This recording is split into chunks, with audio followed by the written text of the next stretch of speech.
Genios de todo el mundo se reúnen en un congreso sobre física teórica celebrado en Alemania.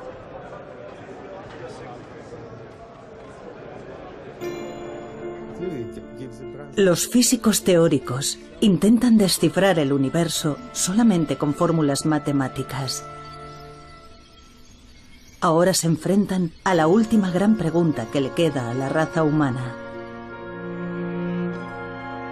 ¿Cómo comenzó el universo? Parece una pregunta desalentadora, pero en realidad los físicos ya saben dónde yace la respuesta. Son los lugares en los que nuestras ideas de espacio y tiempo se vienen abajo. La ciencia, por lo tanto, no sería capaz de determinar cómo comenzó el universo. Los lugares a los que se refiere Hawking son los agujeros negros que engullen todo con su enorme gravedad. Ni siquiera la luz puede escapar de su profunda oscuridad, pero si su centro pudiera expresarse con una fórmula matemática, por fin se explicaría todo el universo. Esta sería la fórmula definitiva.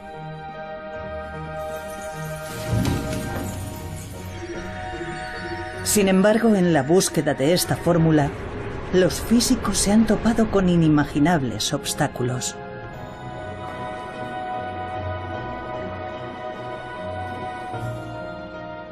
Cayeron rayos y truenos y él dijo algo así como: eso debe de ser Dios. Nos estamos acercando demasiado a la respuesta y Dios está furioso con nosotros.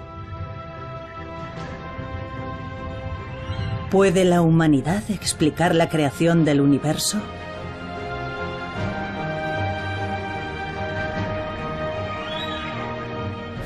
Armados solo con fórmulas, los físicos se han propuesto siempre metas muy ambiciosas. Esta es la historia de unos brillantes físicos y sus caminos recorridos a lo largo de un siglo. La fórmula definitiva.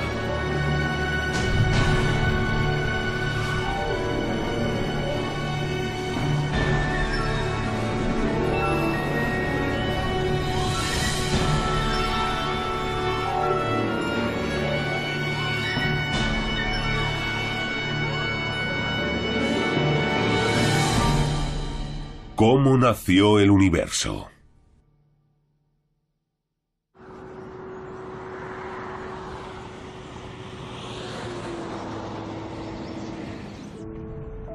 Entre las montañas de Colorado, Estados Unidos, se encuentra un centro que sirve de inspiración a físicos del mundo entero y donde se reúnen todos los años. El Centro Aspen de Física ha sido testigo de muchos descubrimientos importantes. Demos la bienvenida a John Sworth. En 2012, para celebrar el 50º aniversario del centro, un distinguido físico fue invitado a pronunciar unas palabras. John Sworth es uno de los físicos que más cerca ha estado de descubrir la teoría definitiva. Nos topamos con un prometedor enfoque para llevar a cabo la idea de Einstein de una teoría unificada. Ya teníamos una teoría única sin ninguna arbitrariedad que se suponía que describía todas las fuerzas de la naturaleza. Sworth ideó una nueva teoría llamada teoría de supercuerdas.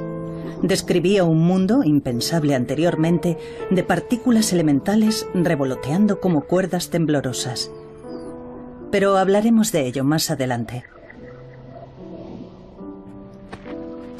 Antes echemos un vistazo al lugar que animó a Sworth a emprender su viaje en busca de la fórmula definitiva.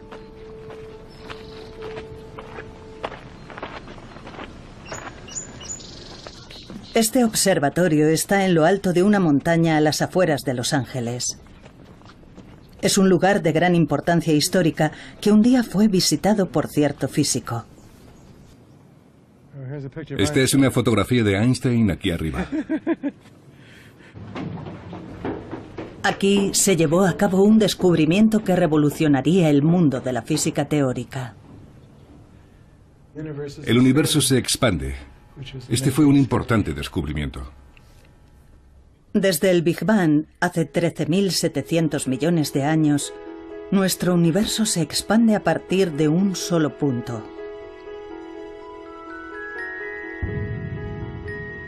Los físicos han sido capaces de usar fórmulas para explicar todo lo que ocurrió en el mundo desde el segundo 10 elevado a la potencia menos 43 después del Big Bang.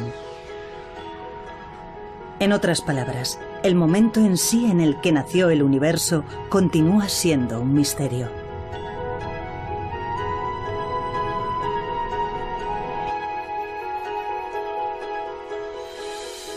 La fórmula definitiva desentrañaría los secretos del inicio del universo y explicaría todo lo que existe. Fue un brillante físico quien abrió este camino épico. Albert Einstein. Albert Einstein es una figura legendaria para la física del siglo XX.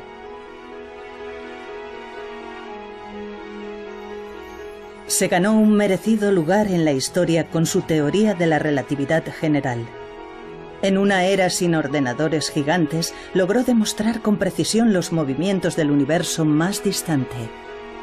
Había muchas esperanzas de que resolviera por fin el misterio del origen del universo.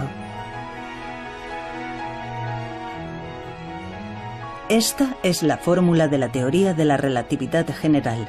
Puede parecer complicada, pero su significado es sorprendentemente sencillo. La parte izquierda de la fórmula representa la curvatura del espacio. La derecha contiene símbolos que representan masa y energía.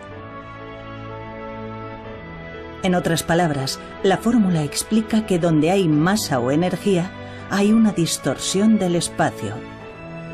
Pero aún resulta un poco difícil imaginarlo. Hagamos un modelo sencillo de la teoría de la gravedad de Einstein usando objetos cotidianos.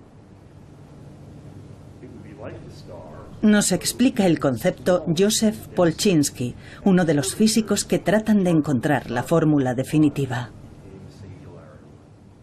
Necesitamos una tela, que será el espacio.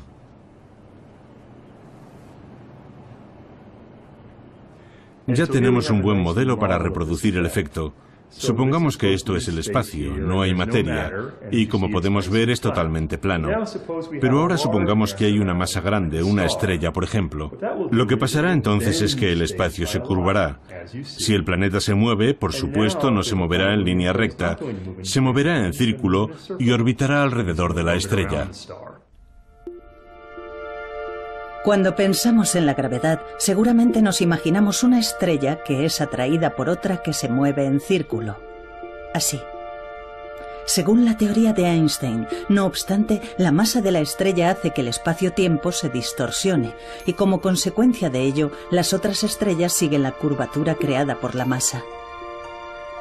Esta curvatura del espacio-tiempo se vuelve más extrema y potente cuanto más pequeñas y pesadas son las estrellas.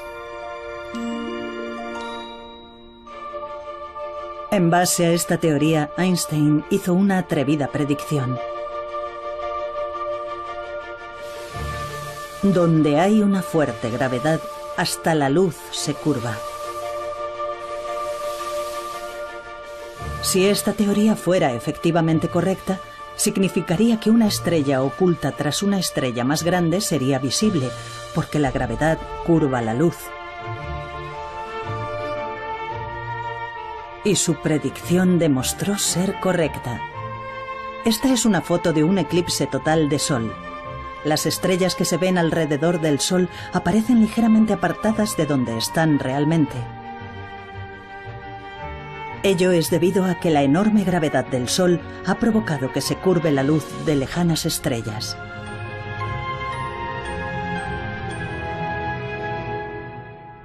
De alguna manera, existe una profunda conexión entre el hecho de que las ecuaciones matemáticas sean elegantes, utilicen muchos y modernos cálculos matemáticos y el hecho de que entren en contacto con gran cantidad de problemas físicos diferentes.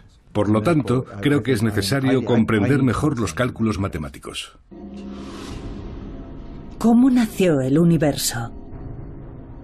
Se esperaba que la teoría general de la relatividad resolviera el mayor misterio que aún se le resiste a la humanidad, pero aún habría un obstáculo inesperado. Fue el eminente físico Stephen Hawking quien lo reveló.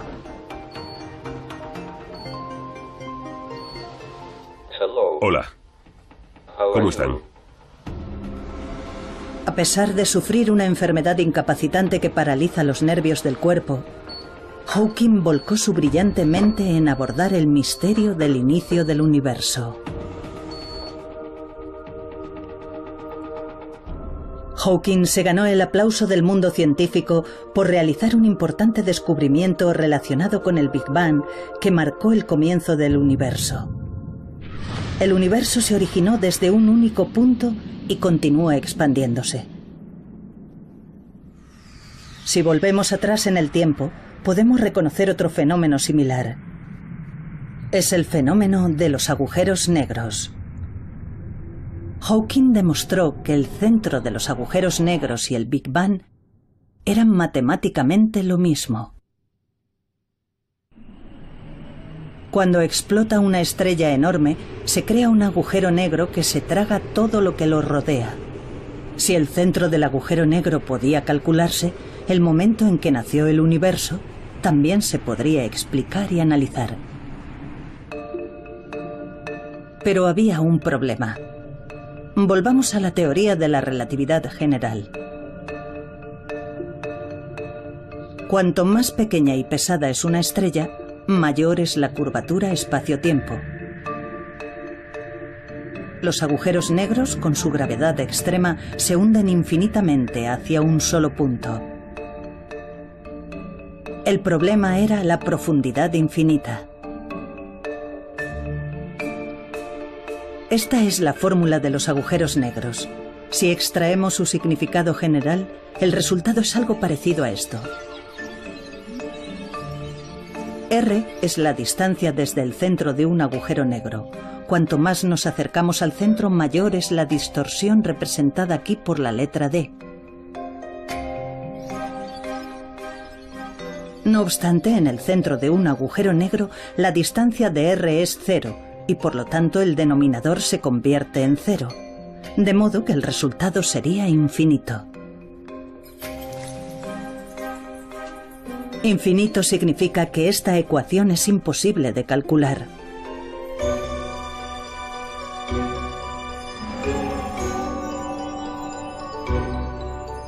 En otras palabras, la ecuación de la teoría de la relatividad general no puede aplicarse al centro de los agujeros negros.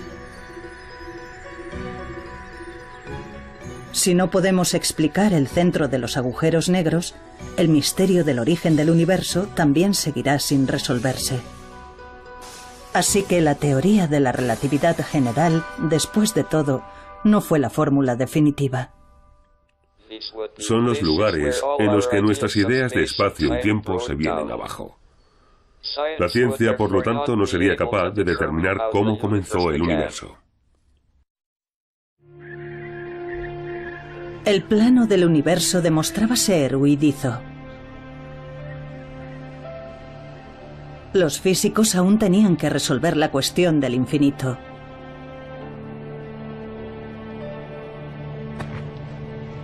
Entonces se les ocurrió una idea atrevida. ¿Por qué no combinar la teoría de la relatividad general con otra fórmula?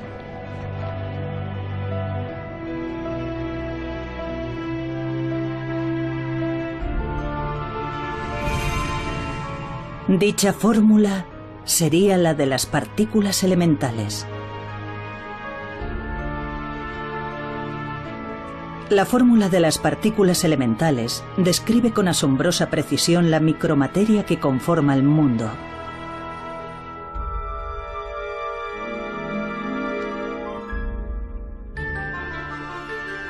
Pero, ¿por qué combinar esta fórmula con la de la teoría de la relatividad general? El centro de un agujero negro es un único punto minúsculo infinitamente comprimido.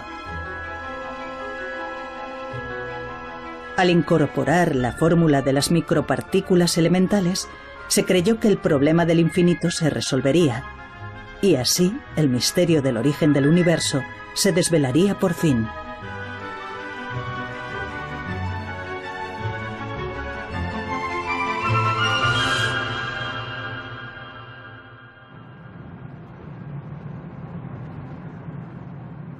Fue un físico ruso el primero en intentar descubrir la fórmula definitiva combinando la teoría de la relatividad general con la fórmula de las partículas elementales.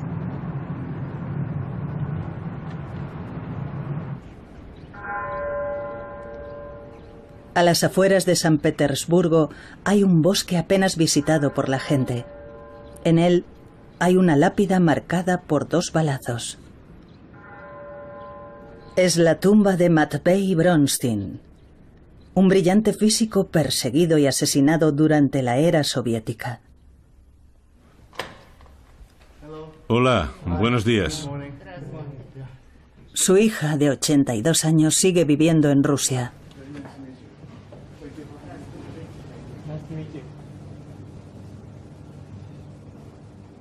Bronstein murió a los 31 años. Su familia no fue informada de su fallecimiento hasta pasado más de medio siglo.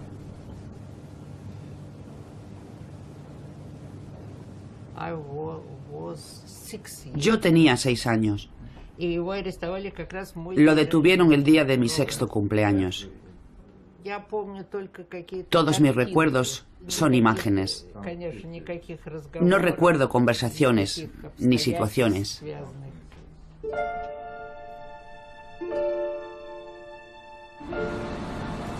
¿Qué suerte corrió Bronstein en su empeño por dar con la fórmula definitiva? Nació en el seno de una familia humilde y fue físico autodidacta. A los 19 años dominaba la teoría de la relatividad general y la fórmula de las partículas elementales, en una época en la que a la mayoría de los físicos les costaba entender dichos conceptos.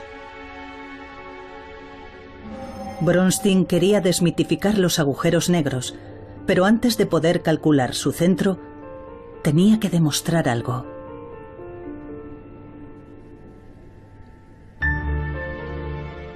Debía comprobar si las 2 fórmulas podían combinarse y funcionar juntas a nivel microscópico en el espacio que lo rodeaba.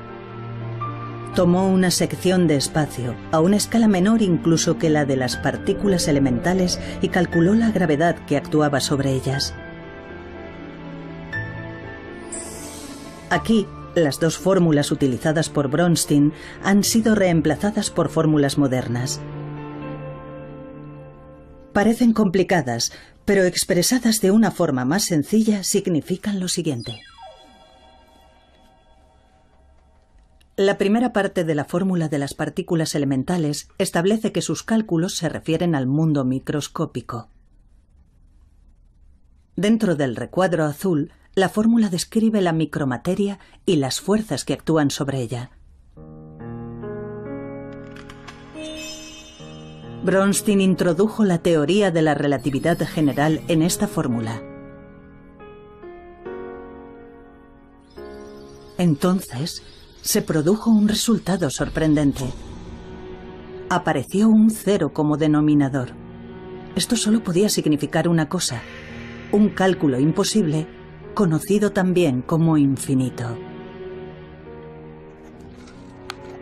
No hay duda de que las fórmulas combinadas eran correctas, pero ¿por qué daban aquel resultado? Bronstein continuó sus cálculos con mayor precisión aún.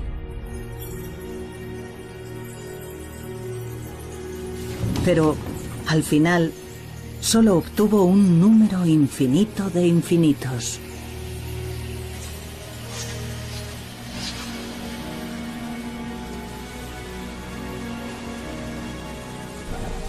Estos resultados sugerían que si miramos lo que hay a nuestro alrededor a nivel microscópico, Todo es inestable, con multitud de fenómenos parecidos a agujeros negros que dan lugar a infinito.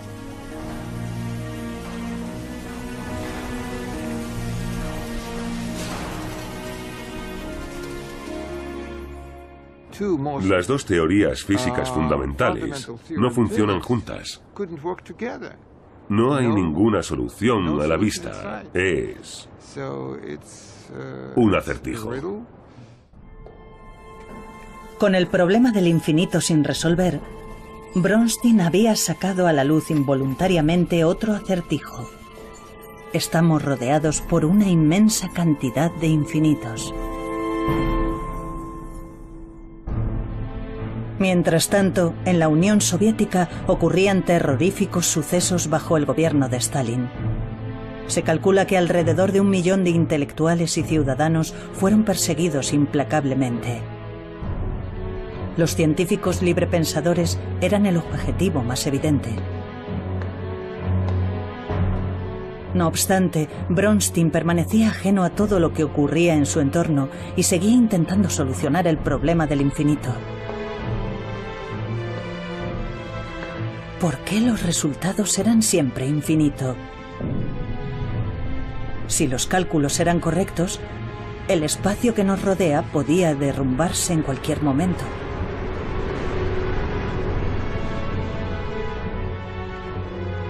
En agosto de 1937, todo acabó bruscamente.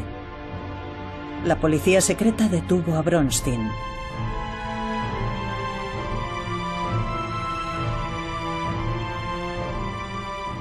Fue fusilado de inmediato y enterrado en el bosque.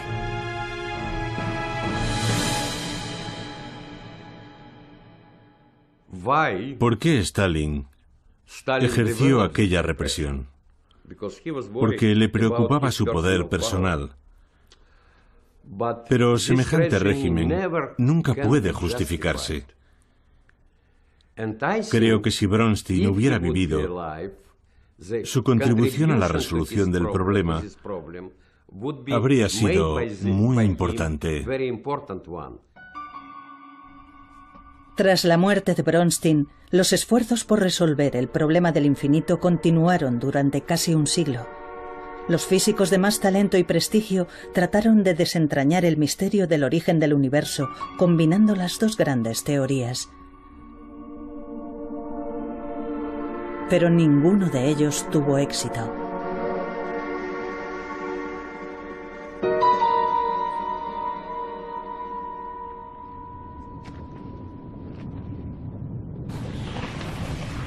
Un enorme pozo se abría ante aquellas mentes brillantes.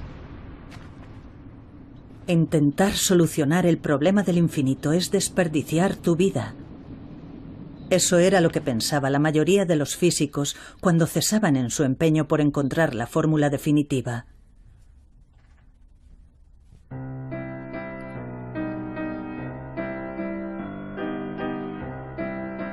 Pero en 1974 ocurrió un hecho decisivo.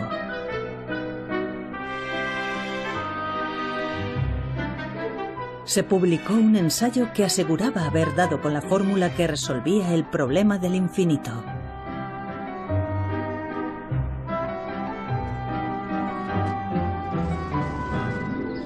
Sus autores eran dos investigadores desconocidos que habían coincidido en Princeton.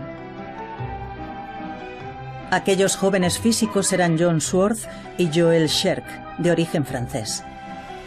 Su investigación giraba en torno a un campo olvidado y considerado anticuado entonces, la teoría de cuerdas.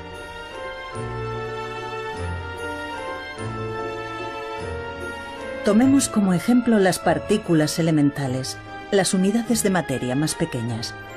Según la teoría de cuerdas, las partículas no son puntos, sino cuerdas temblorosas con diversas formas. Esta idea aparentemente extraña se basa en una antigua fórmula física que se había dejado de lado. La teoría había sido abandonada por todos, salvo por algunos testarudos como yo. Murray Gell-Mann me proporcionó un empleo durante los años en los que mi trabajo no era suficientemente valorado. Les decía a los demás que creía en la protección de especies en peligro de extinción. Sin desalentarse, desarrollaron la teoría de cuerdas y propusieron una nueva teoría de supercuerdas. La fórmula que idearon logró resolver el problema del infinito, ahí donde la gran teoría de la relatividad general y la fórmula de las partículas elementales habían fracasado.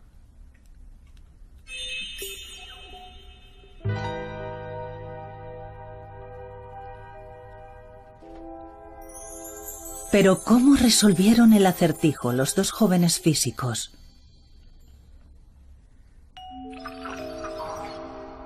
Esta es una fórmula que combina la teoría de la relatividad general y la fórmula de las partículas elementales.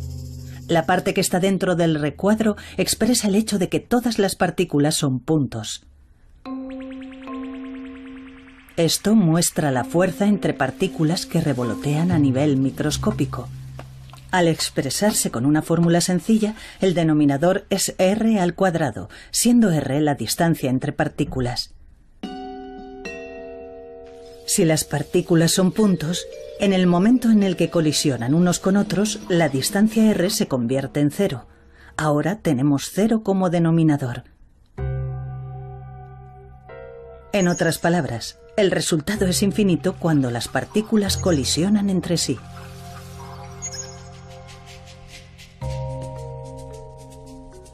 Pero como recordarán, en la teoría de supercuerdas las partículas no son puntos, sino cuerdas parecidas a gomas elásticas.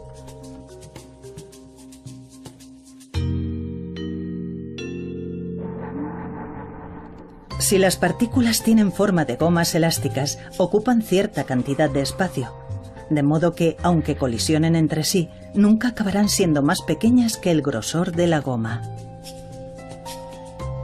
Ni siquiera en el momento de la colisión, la distancia r se convierte en 0 y por lo tanto no acabamos teniendo infinito como resultado de infinito. La teoría de supercuerdas resolvió finalmente el acertijo del infinito que había preocupado a los físicos durante casi medio siglo. Además abrió el camino para desentrañar el misterio del origen del universo. No era un problema en el que trabajaran muchas personas, pero algunos éramos conscientes de él y era un problema que había estado ausente en anteriores enfoques. Por eso, ambos comprendimos que era algo en lo que valía la pena invertir nuestros esfuerzos. Sin embargo, la mayoría de los físicos no prestaron atención a su teoría de supercuerdas.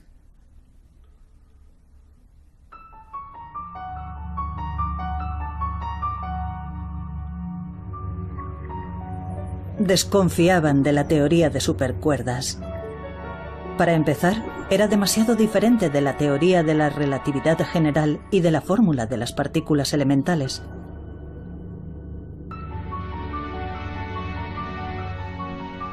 Pero eso no era todo. Para que la teoría de supercuerdas fuera cierta, necesitaba no solo las 4 dimensiones del mundo que vemos a nuestro alrededor, altura, anchura, profundidad y tiempo, sino que requería nada menos que 10 dimensiones.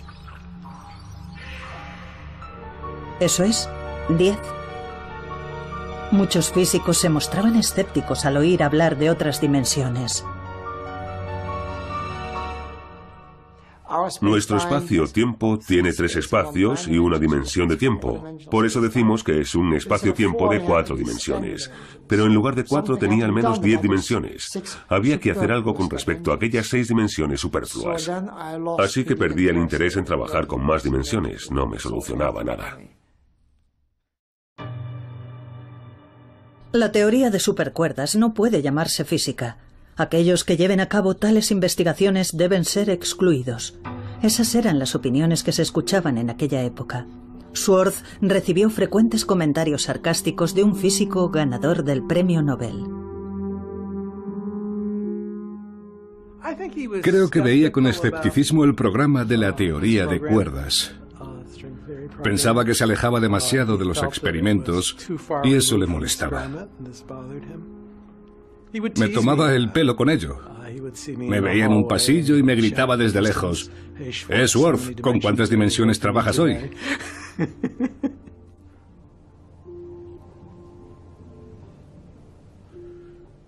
Esta fotografía no es buena. Es Joel. Schwartz y Sherk siguieron atravesando momentos difíciles.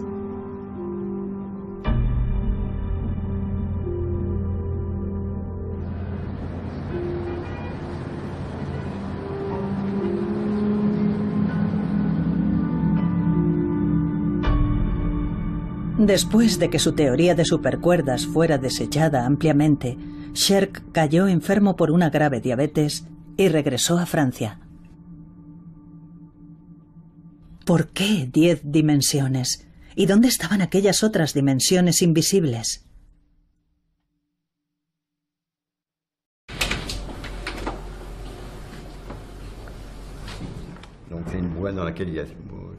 Son ensayos escritos por el Dr. Sherk.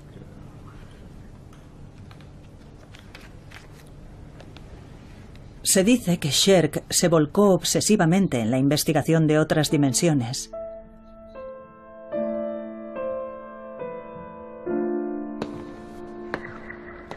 Deambulaba por las calles en busca de distintas dimensiones.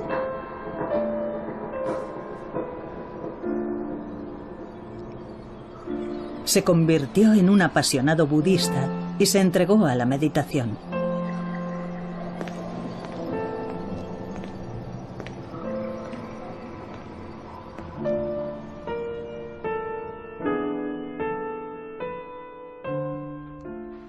A veces se sentía aislado, porque sabía que era una de las pocas personas que trabajaban en aquello. Eso en ocasiones le resultaba frustrante, porque la gente opinaba. A la gente no le convencía lo que estaba haciendo, y eso le frustraba. La vida de Sherk llegó a su fin cuando tenía 34 años. En su dormitorio se hallaron pruebas de que se había inyectado una enorme dosis de su medicación contra la diabetes. Joel Sherk era una persona notable y tenía una creatividad extraordinaria. Mientras trabajó conmigo sin duda contribuyó con sus ideas. Su muerte me cogió totalmente por sorpresa. De haber estado sano y haber vivido en los años 80, habría jugado un importante papel en los acontecimientos. Eso está claro. Sherk falleció antes de poder hacer realidad su sueño de descubrir la fórmula definitiva.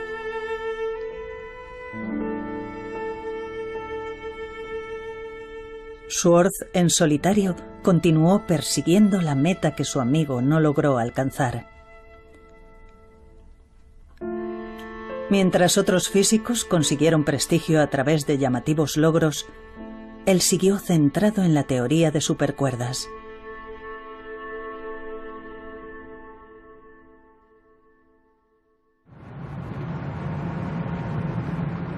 Entonces surgió otra oportunidad. Un nuevo miembro se unió a la investigación desde Inglaterra, al otro lado del océano. Se trataba del brillante físico Michael Green. Green es profesor lucasiano de la Universidad de Cambridge, un prestigioso título que antes ostentaron genios como Newton y Hawking.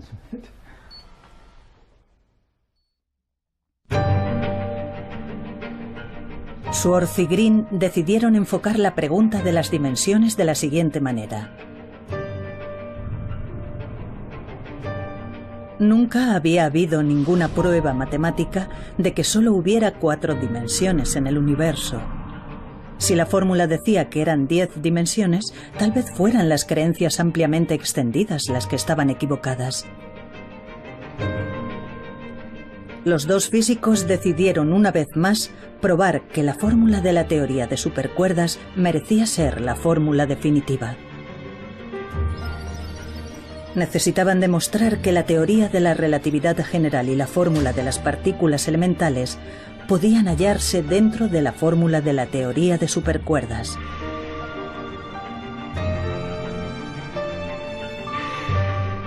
Por medio de complicados cálculos, emergieron dos fórmulas vitales.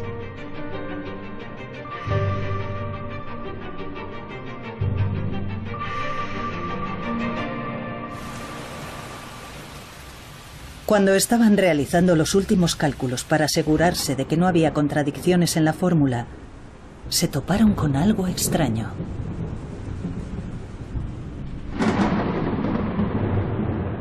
El número 496 no dejaba de aparecer una y otra vez.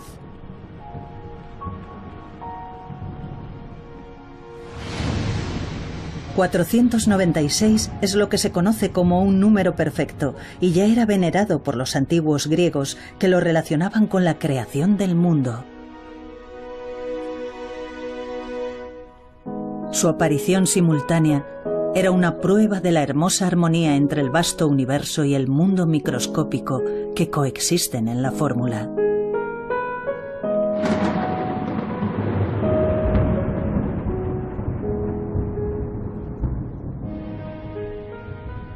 Era 496. Fue un gran momento. Recuerdo que, mientras hablábamos de ese número, 496, cayeron rayos y truenos.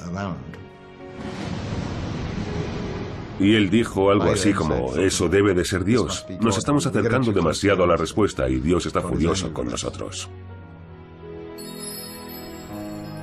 Al mismo tiempo que apareció el número 496, consiguieron combinar la teoría de la relatividad general y la fórmula de las partículas elementales sin ninguna contradicción. En aquel entonces nos pareció un milagro. Fue una situación curiosa porque nos topamos con una teoría que en cierto modo era más inteligente que nosotros, pues contenía profundas verdades que realmente no entendíamos. La noticia del descubrimiento logrado a través de sus cálculos se difundió enseguida por todo el mundo. Estaba muy emocionado y dijo, ¿os habéis enterado de la revolución? Era una época muy excitante y la gente se mostraba muy optimista porque pronto podríamos explicar el universo. Enseguida quedó totalmente claro que la teoría podía ser mucho más realista. Yo no lo creí, sigo sin creerlo hoy en día. No quería admitir que todo lo que estaba pasando fuera una coincidencia. Me pareció una especie de señal del cielo. ¿Podía ser la teoría del todo la fórmula definitiva que resolvería por fin el misterio de cómo nació el universo?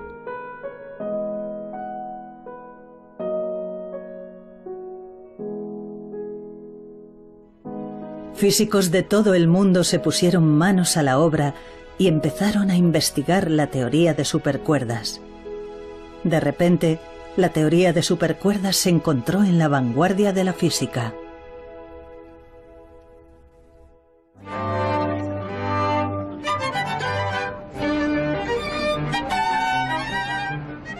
Los físicos por fin habían aceptado la idea de las dimensiones múltiples.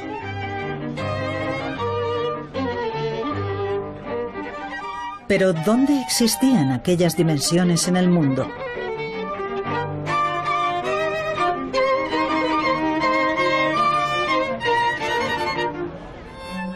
Hay que hacer un esfuerzo para comprender la idea.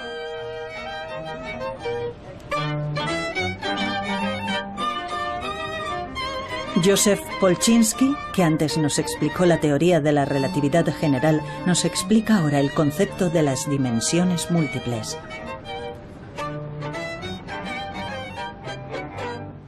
Muchos físicos piensan que el universo tiene dimensiones ocultas. Para un físico, una dimensión es una dirección en la que pueden moverse las cosas. Podemos verlo con esta cuerda floja, por ejemplo. Nuestra equilibrista Erika ve la cuerda floja como un mundo unidimensional. Solo puede moverse hacia adelante y hacia atrás. Para esta mariquita, que es mucho más pequeña, la cuerda es bidimensional. La mariquita puede moverse a lo largo de la cuerda o alrededor de ella. Como dice Polchinski, la cuerda es bidimensional para la mariquita. En otras palabras, al centrar nuestra atención en escalas más pequeñas, comenzamos a ver dimensiones anteriormente ocultas. Pero ¿dónde podemos encontrar ese mundo de 10 dimensiones descrito en la teoría de supercuerdas? Existe en el mundo microscópico. Un mundo tan microscópico que es la trillonésima parte de la trillonésima parte de un átomo. Estos objetos de forma extraña son lo que los físicos consideraban parte de esas otras dimensiones. Como las dimensiones están ocultas a nivel ultramicroscópico, normalmente son invisibles al ojo humano.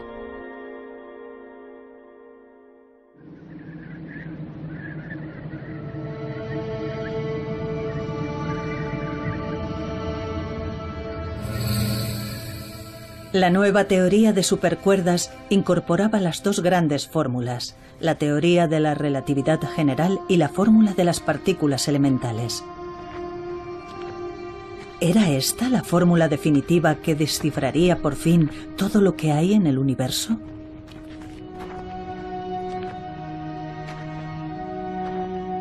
Pero no obstante, había una sensación de incertidumbre en el todavía arduo camino que quedaba por delante.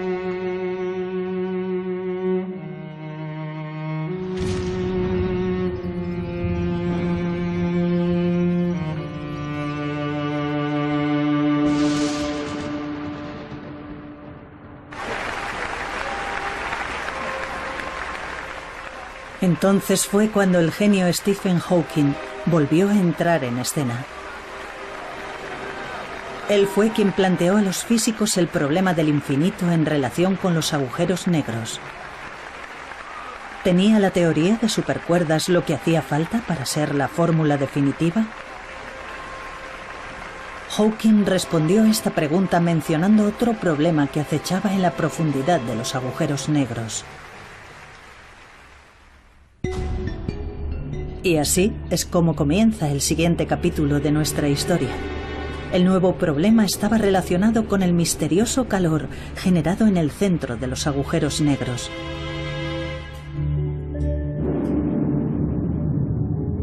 Como recordarán, en el centro de los agujeros negros hay puntos comprimidos hasta una densidad infinita. Debería ser imposible que hubiera movimiento ahí. Si las partículas elementales no se pueden mover, ¿cómo puede generarse calor? Esto se conoció como la paradoja de la pérdida de información de Hawking y se convertiría en un nuevo obstáculo para los físicos. Se mostraba muy escéptico hacia la teoría de cuerdas, pero sus argumentos parecían bastante buenos, así que era muy difícil averiguar en qué se había equivocado. Sin embargo, muchos creíamos que tenía que haber algún error, aunque no fuera evidente. Aquí es donde aparece un nuevo héroe.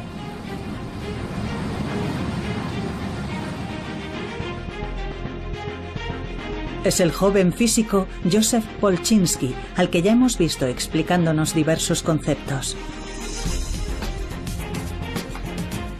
Polchinski logró seguir desarrollando la teoría de supercuerdas.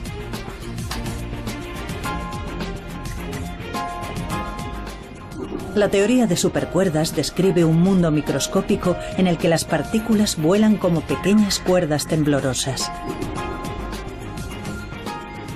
Un día, al pasar por una lavandería durante un descanso en un congreso, a Polchinski se le ocurrió una idea. Pensó, la ropa está hecha de muchos hilos finos tejidos juntos. De forma parecida, las partículas a nivel microscópico quizá no sean cuerdas individuales, sino manojos de cuerdas. Lo realmente interesante es lo que pasa cuando tienes muchas de estas juntas. Solo unas cuantas y luego más y más.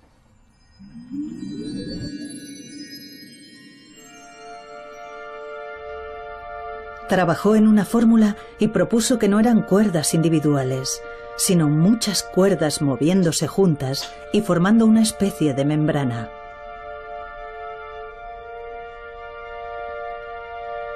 Los hallazgos de Polchinski hicieron que físicos de todo el mundo trabajasen en cálculos para identificar el calor en el interior de los agujeros negros.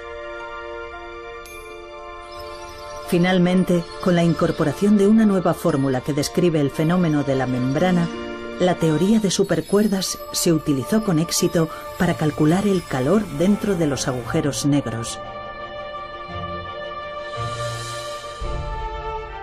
Se creía que en el corazón de los agujeros negros las partículas eran comprimidas hasta el infinito y no se podían mover. Pero en el corazón de los agujeros también podía haber dimensiones múltiples.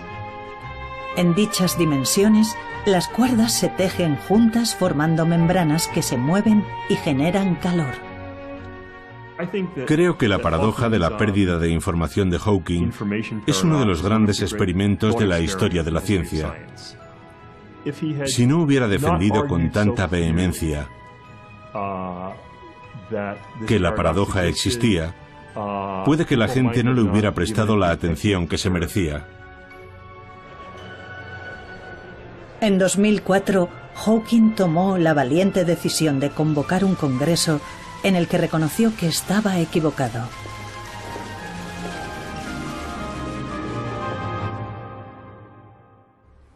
Quiero informarles de que creo haber resuelto un importante problema de física teórica que sigue pendiente desde que descubrí, hace 30 años, que los agujeros negros desprenden calor. Mi ensayo sobre la pérdida de información de los agujeros negros provocó 25 años de discusiones en las que hemos aprendido mucho. Estoy encantado de que hayamos descubierto ahora que la información no se pierde. La historia lo demostrará. Hemos avanzado mucho y es posible que falte poco para descubrir la teoría definitiva.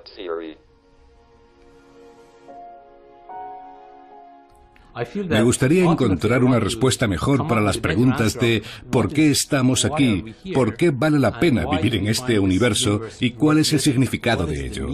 Tal vez estemos contemplando cuestiones filosóficas que ni siquiera sabemos por qué nos planteamos. No tengo una buena respuesta, pero aún así seguimos haciendo lo que hacemos.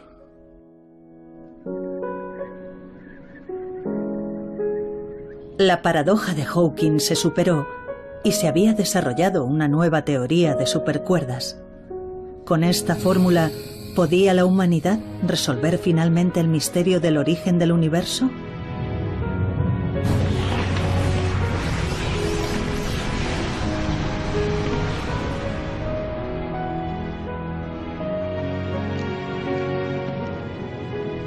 En el largo camino en busca de la fórmula definitiva, los físicos se han topado con el infinito, las dimensiones múltiples y los agujeros negros. Ahora, por fin, están consiguiendo vislumbrar el origen del universo.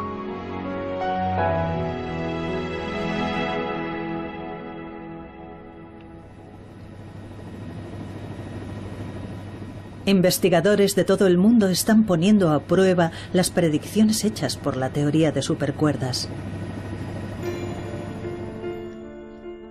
El CERN es el laboratorio de física de partículas más grande del mundo, donde fue descubierto el bosón de Higgs. Uno de sus siguientes objetivos es descubrir otras dimensiones. La idea es utilizar el gigantesco acelerador para desvelar las dimensiones ocultas a nivel microscópico. La atención se ha centrado también en los agujeros negros que los físicos llevan mucho tiempo estudiando en su búsqueda de la fórmula definitiva. Científicos de todo el mundo intentan ahora observar directamente la entrada de un agujero negro.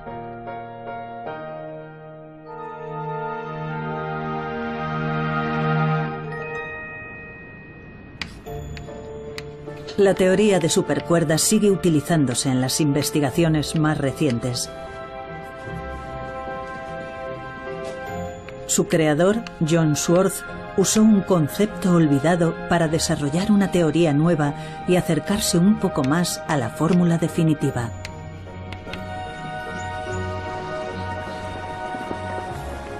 Pero empieza a pensar que quizá no viva para ver el día en el que por fin se desvelen los secretos del origen del universo.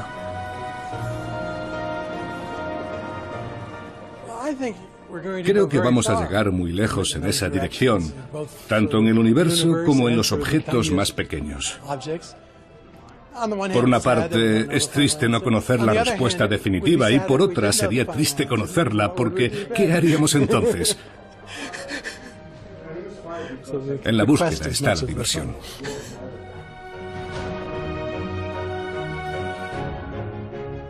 Entonces, ¿cómo se creó nuestro universo?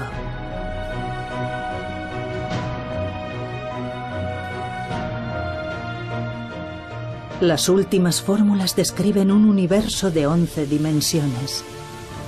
Y lo que es más, ha surgido un nuevo problema que plantea la posibilidad de que existan nada menos que 10 elevado a 500 universos.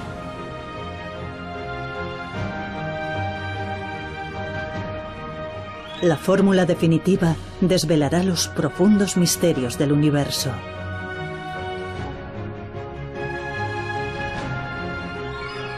Hasta que el último de los misterios no sea desentrañado, la humanidad continuará incansable su búsqueda.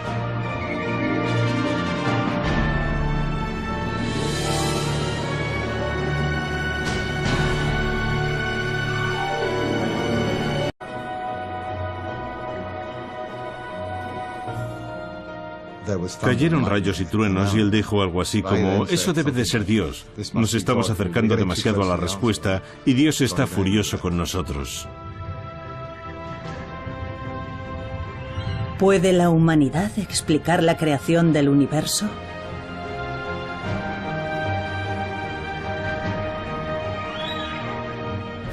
Armados solo con fórmulas, los físicos se han propuesto siempre metas muy ambiciosas. Esta es la historia de unos brillantes físicos y sus caminos recorridos a lo largo de un siglo. La fórmula definitiva.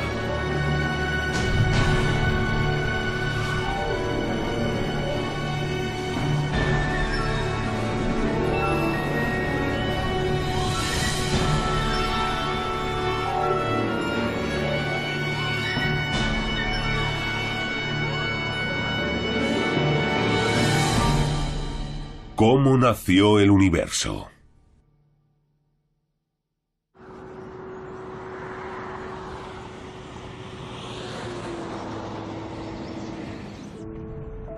Entre las montañas de Colorado, Estados Unidos, se encuentra un centro que sirve de inspiración a físicos del mundo entero y donde se reúnen todos los años. El Centro Aspen de Física ha sido testigo de muchos descubrimientos importantes. Demos la bienvenida a John Sworth.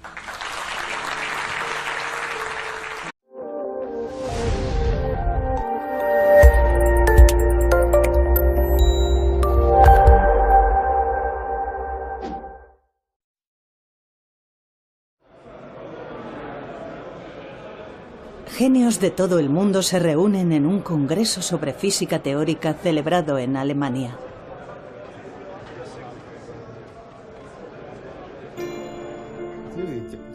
Los físicos teóricos intentan descifrar el universo solamente con fórmulas matemáticas. Ahora se enfrentan a la última gran pregunta que le queda a la raza humana. ¿Cómo comenzó el universo? Parece una pregunta desalentadora, pero en realidad los físicos ya saben dónde yace la respuesta. Son los lugares en los que nuestras ideas de espacio y tiempo se vienen abajo. La ciencia, por lo tanto, no sería capaz de determinar cómo comenzó el universo. Los lugares a los que se refiere Hawking son los agujeros negros que engullen todo con su enorme gravedad. Ni siquiera la luz puede escapar de su profunda oscuridad, pero si su centro pudiera expresarse con una fórmula matemática, por fin se explicaría todo el universo. Esta sería la fórmula definitiva.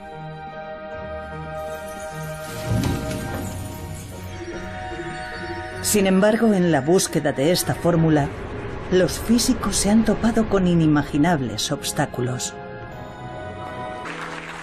En 2012, para celebrar el 50º aniversario del centro, un distinguido físico fue invitado a pronunciar unas palabras.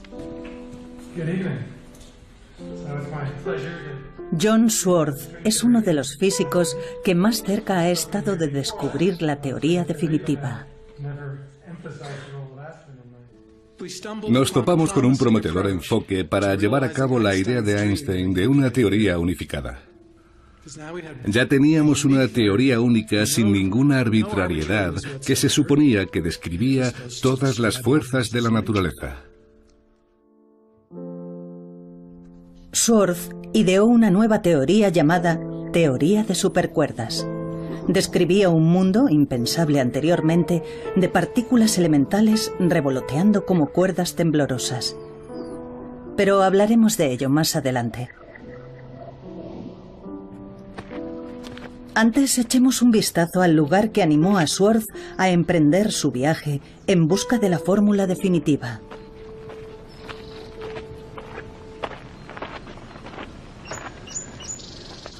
Este observatorio está en lo alto de una montaña a las afueras de Los Ángeles. Es un lugar de gran importancia histórica que un día fue visitado por cierto físico. Esta es una fotografía de Einstein aquí arriba. Aquí se llevó a cabo un descubrimiento que revolucionaría el mundo de la física teórica. El universo se expande. Este fue un importante descubrimiento. Desde el Big Bang, hace 13.700 millones de años, nuestro que donde hay masa o energía, hay una distorsión del espacio. Pero aún resulta un poco difícil imaginarlo. Hagamos un modelo sencillo de la teoría de la gravedad de Einstein usando objetos cotidianos. Nos explica el concepto Joseph Polchinski, uno de los físicos que tratan de encontrar la fórmula definitiva. Necesitamos una tela, que será el espacio.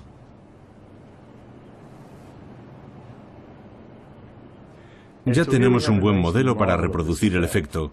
Supongamos que esto es el espacio, no hay materia, y como podemos ver es totalmente plano. Pero ahora supongamos que hay una masa grande, una estrella, por ejemplo. Lo que pasará entonces es que el espacio se curvará. Si el planeta se mueve, por supuesto, no se moverá en línea recta, se moverá en círculo y orbitará alrededor de la estrella. Cuando pensamos en la gravedad, seguramente nos imaginamos una estrella que es atraída por otra que se mueve en círculo. Así. Según la teoría de Einstein, no obstante, la masa de la estrella hace que el espacio-tiempo se distorsione y como consecuencia de ello, las otras estrellas siguen la curvatura creada por la masa. Esta curvatura del espacio-tiempo se vuelve más extrema y potente cuanto más pequeñas y pesadas son las estrellas. En base a esta teoría, Einstein hizo una atrevida predicción. Donde hay una fuerte gravedad, hasta la luz se curva. El universo se expande a partir de un solo punto.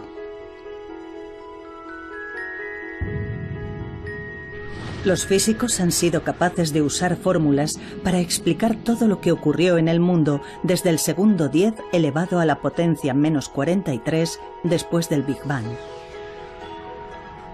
En otras palabras, el momento en sí en el que nació el universo continúa siendo un misterio.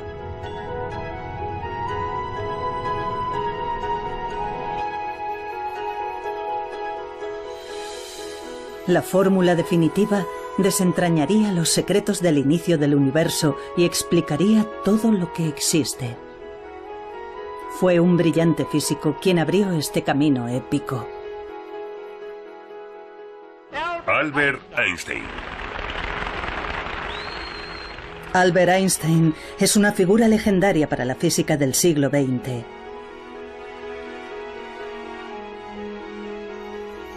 Se ganó un merecido lugar en la historia con su teoría de la relatividad general. En una era sin ordenadores gigantes, logró demostrar con precisión los movimientos del universo más distante. Había muchas esperanzas de que resolviera por fin el misterio del origen del universo. Esta es la fórmula de la teoría de la relatividad general. Puede parecer complicada, pero su significado es sorprendentemente sencillo. La parte izquierda de la fórmula representa la curvatura del espacio. La derecha contiene símbolos que representan masa y energía. En otras palabras, la fórmula explica